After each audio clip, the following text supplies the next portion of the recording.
কাল আমরা গেছিলাম বর্ধমানের একটা রাম মন্দিরে। এটা হলো দামোদর নদের পাড়ে অবস্থিত। ভীষণ সুন্দর মন্দিরটা, মানে ভীষণই সুন্দর।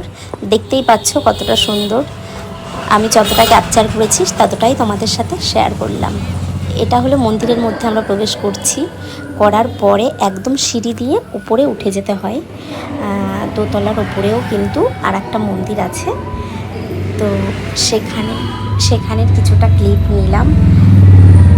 ভীষণ সুন্দর মন্দিরটার ভিউ। এই যে হচ্ছে এত সুন্দর, ওখানে ভিউটা ভীষণ সুন্দর ছিল।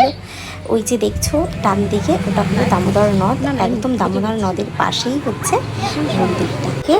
একটু ভিডিও ক্যাপচার করলাম। ছাদ থেকেই পুরো ডান দিকে ছিল দামোদর নদ, দামোদর নদ। আর এইদিকে দেখো ওপরেও কিন্তু একটা মন্দির রয়েছে, যে মন্দিরটা ছিল অসম্ভব সুন্দর। এবার আমরা দেখো সিঁড়ি দিয়ে নামছি, নেমে আবার দেখতে নিচে বালাজির মূর্তি। সেটাও ছিল অসম্ভব সুন্দর, মানে গোটা মন্দিরটাই ছিল খুব ভালো।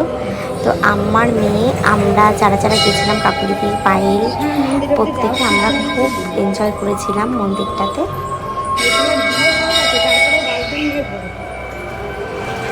এটা হচ্ছে সিঁড়ি দিয়ে নেমে ডান দিকে মন্দিরটা দেখো, দেখতে পারবে। এবার বালাজির মূর্তি প্রত্যেকে দর্শন করে নাও।